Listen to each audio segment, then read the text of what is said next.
The product of two numbers is 120 and the sum of their squares is 289. The sum of the numbers is, the options are 20, 23, 27 and 169. ಎರಡು ನಂಬರ್ಗಳ product ಕೊಟ್ಟಿದ್ದಾರೆ. So ಆ ಎರಡು ನಂಬರ್ಗಳು A and B ಆಗಿರಲಿ. Condition ಏನು ಕೊಟ್ಟಿದ್ದಾರೆ ಅಂದರೆ product of two numbers is 120. So A ಮತ್ತು ಬಿ ಎರಡು ನಂಬರ್ಸ್ ಅಂತ ತೊಗೊಂಡಿರೋದ್ರಿಂದ ಪ್ರಾಡಕ್ಟ್ ಅಂತ ಹೇಳಿರೋದಾರೆ ಇಲ್ಲಿ. So A B is equal to 120 product ಅಂತ ಹೇಳಿದ್ದಾರೆ. ಅದಾದಮೇಲೆ ಏನಂತಾರೆ ಅಂದರೆ sum of their squares, sum of the numbers ಅಲ್ಲ, ಸಮ್ ಆಫ್ ದೇರ್ ಸ್ಕ್ವೇರ್ಸ್ ಅಂದರೆ A square plus B square, sum of their squares is equal to 289.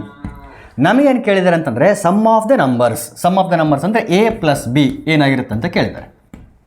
ನೋಡಿ, ಇಲ್ಲಿ A square plus B square ಇದೆ, ಇಲ್ಲಿ ಎ ಬಿ ಇದೆ, ಕೇಳಿರೋದು A plus B.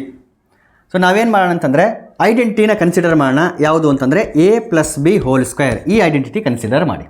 ಯಾಕೆಂತಂದರೆ A plus B whole ಸ್ಕ್ವೇರ್ನಲ್ಲಿ A square plus B square two A B ಎಲ್ಲ ಇರ್ತದೆ. ಹಾಗಾಗಿ so A plus B whole square equal to A square plus B square plus 2ab. This is equal to A square plus B square ಅಂತಂದರೆ 289. So ಈ ಎರಡು ಟರ್ಮ್ಗಳ ಪ್ಲೇಸಲ್ಲಿ ನಾನು 289 substitute ಮಾಡ್ಬೋದು. Plus 2 into A B ಅಂತಂದರೆ 120 ಇದೆ, 120. This is equal to 289 plus 2 times of 120 ಅಂತಂದರೆ we get 240. ಎರಡನ್ನೂ ಆ್ಯಡ್ ಮಾಡಿದರೆ 9 plus 0 9, 8 plus 4 12, carry 1, 2 plus 2 4 plus 1 5. So 529. ಇದೇನಿದು ಅಂತಂದರೆ A plus B whole square ಇದು. A plus B whole square 529 ಆದರೆ A plus B will be equal to plus or minus root 529. But ಇಲ್ಲಿ options ಎಲ್ಲ positive values ಆಗಿರೋದ್ರಿಂದ ನಾವು negative ವ್ಯಾಲ್ಯೂನ ನಾವೇನು ಮಾಡೋಣ, ಇಗ್ನೋರ್ ಮಾಡೋಣ. ದೇರ್ ಫೋರ್ ರೂಟ್ 529 ಅಂದರೆ 529 ವರ್ಗಮೂಲ, square root of 529 find out ಮಾಡಬೇಕು. ಇಲ್ಲಿ 20 ಆಗಿರೋಕ್ಕೆ ಸಾಧ್ಯ ಇಲ್ಲ, 169 ಅಂತೂ ಆಗಿರೋಕ್ಕೆ ಸಾಧ್ಯ ಇಲ್ಲ, 23 ಆಗಿರಬೇಕು, ಇಲ್ಲ 27 ಆಗಿರಬೇಕು. ಒಂದು ಸಾರಿ ವೆರಿಫೈ ಮಾಡೋಣಂತೆ. ಸ್ಕ್ವೇರ್ ರೂಟ್ ಫೈಂಡ್ ಔಟ್ ಮಾಡೋಕ್ಕೆ ಒಂದು ಪ್ರಾಸೆಸ್ ಇದೆ. ಆ ಪ್ರಾಸೆಸ್ಸನ್ನು ಆಲ್ರೆಡಿ ಎಷ್ಟೋ ವೀಡಿಯೋಗಳಲ್ಲಿ ನಾನು ಡಿಸ್ಕಸ್ ಮಾಡಿದ್ದೀನಿ, ಅದನ್ನು ನಾನು ಡೈರೆಕ್ಟಾಗಿ ಮಾಡ್ತೀನಿ. ಇಲ್ಲಿ ಏನು ಮಾಡಬೇಕು ಅಂತಂದರೆ ಒನ್ಸ್ ಪ್ಲೇಸಿಂದ ಎರಡೆರಡು ಡಿಜಿಟ್ಗಳದ್ದು ಒಂದು ಗ್ರೂಪ್ ಮಾಡಬೇಕು. ಇಲ್ಲಿ ಒಂದೇ ಡಿಜಿಟ್ ಉಳಿಯುತ್ತೆ, ಅದು ಆ್ಯಸ್ ಇಟ್ ಈಸ್ ಇರಲಿ. ಸೊ ಎರಡು ನಂಬರ್ಗಳನ್ನ ಇಲ್ಲಿ ಬರೀಬೇಕು, ಸೇಮ್ ನಂಬರ್ಗಳನ್ನ ಅಥವಾ ಸೇಮ್ ಡಿಜಿಟ್ಗಳನ್ನ ಬರೀಬೇಕು. ಯಾವ ರೀತಿ ಬರೀಬೇಕು ಅಂದರೆ ಅವೆರಡನ್ನ ಮಲ್ಟಿಪ್ಲೈ ಮಾಡಿದರೆ ಎಕ್ಸಾಕ್ಟ್ 5 ಬರಬೇಕು ಅಥವಾ ನಿಯರೆಸ್ಟ್ 5 ಬರಬೇಕು. ಆ ರೀತಿ ಎರಡು ನಂಬರ್ಗಳು ಅಂದರೆ ಸೇಮ್ ನಂಬರ್ಗಳನ್ನ ತೊಗೋಬೇಕು. ಇಲ್ಲಿ 2 ಮತ್ತು 2 ತೊಗೊಂಡ್ರೆ ಕೆಲಸ ಆಗ್ತದೆ.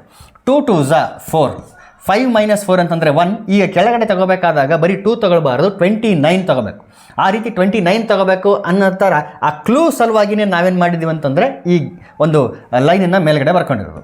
ಈಗ 129 ಆಗುತ್ತೆ ಇಲ್ಲಿ ಕೆಳಗಡೆ. ಇಲ್ಲೇನು ಮಾಡ್ತೀವಿ ನಾವು ಅಂತಂದರೆ ಇಲ್ಲಿ ಎಷ್ಟು ಮಲ್ಟಿಪ್ಲೈ ಮಾಡಿದ್ವಲ್ಲ ಅದೇ ನಂಬರನ್ನೇ ಇಲ್ಲಿ ಆ್ಯಡ್ ಮಾಡ್ತೀವಿ. ಬಟ್ ಆ್ಯಡ್ ಮಾಡಿದಾಗ ಈ ಸಮ್ ಏನಿರುತ್ತಲ್ಲ ಅದನ್ನ ಸ್ವಲ್ಪ ಒಂದು ಡಿಜಿಟ್ ಜಾಗ ಬಿಟ್ಟು ಈ ಕಡೆ ಬರಿತೀವಿ. 2 + 2 4. ಯಾಕೆ ಜಾಗ ಬಿಡ್ತೀವಿ ಅಂತಂದರೆ ನೆಕ್ಸ್ಟ್ ಇಲ್ಲೊಂದು ಡಿಜಿಟ್ ಬರುತ್ತೆ, ಅದು ಕೂಡ ಸೇಮ್ ಆಗಿರಬೇಕು. ಇಲ್ಲೇ ನಂಬರ್ ಫಾರ್ಮ್ ಆಗುತ್ತಲ್ಲ, ಈ ನಂಬರನ್ನು ಈ ಡಿಜಿಟ್ ಜೊತೆ ಮಲ್ಟಿಪ್ಲೈ ಮಾಡಿದಾಗ 129 ಬರಬೇಕು ಅಥವಾ ನಿಯರೆಸ್ಟ್ 129 ಬರಬೇಕು. ಇಲ್ಲಿ ಒನ್ಸ್ ಪ್ಲೇಸಲ್ಲಿ 9 ಇದೆ ಅಂತಂದರೆ ಇಲ್ಲಿ ಎರಡು ನಂಬರ್ಗಳಿಗೆ ಚಾನ್ಸಸ್ ಇದೆ. ಯಾವ ಎರಡು ನಂಬರ್ ಅಂತಂದರೆ ಒಂದು 3 ಬರಬಹುದು, ಇಲ್ಲ ಅಂತಂದರೆ 7 ಬರ್ಬೋದು. ಯಾಕಂದರೆ 3 ಬಂದರೆ 3 3 9 ಆಗುತ್ತೆ, 7 ಬಂದರೆ 7 7 49 ಆಗುತ್ತೆ. ಸೊ ಫಸ್ಟಿಗೆ ನಾನು ಏನು ಮಾಡ್ತೀನಿ ಅಂದರೆ 3 ತೊಗೊಂಡು ಚೆಕ್ ಮಾಡ್ತೀನಿ. ಇಲ್ಲಿ 3 ತೊಗೊಂಡ್ರೆ 43 ಆಗುತ್ತೆ. ಇದು 43 ಇಂಟು ಇಲ್ಲೂ ಕೂಡ 3ನೇ ತೊಗೋಬೇಕು, ಹಾಗಾಗಿ 3 40. ಈ 43ನ ಈ 3 ಜೊತೆ ಮಲ್ಟಿಪ್ಲೈ ಮಾಡಿ ನೋಡ್ಬೇಕು ನಾವು.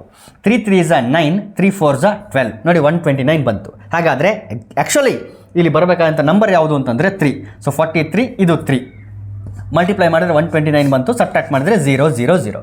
ದೇರ್ ಫೋರ್ 529 ಅನ್ನೋದು ಯಾವ ನಂಬರ್ ಸ್ಕ್ವೇರ್ ಅಂತಂದರೆ 23ನ ಸ್ಕ್ವೇರ್ ಅಥವಾ square root of 529 is 23. Therefore it is equal to 23. Therefore option 2 is correct.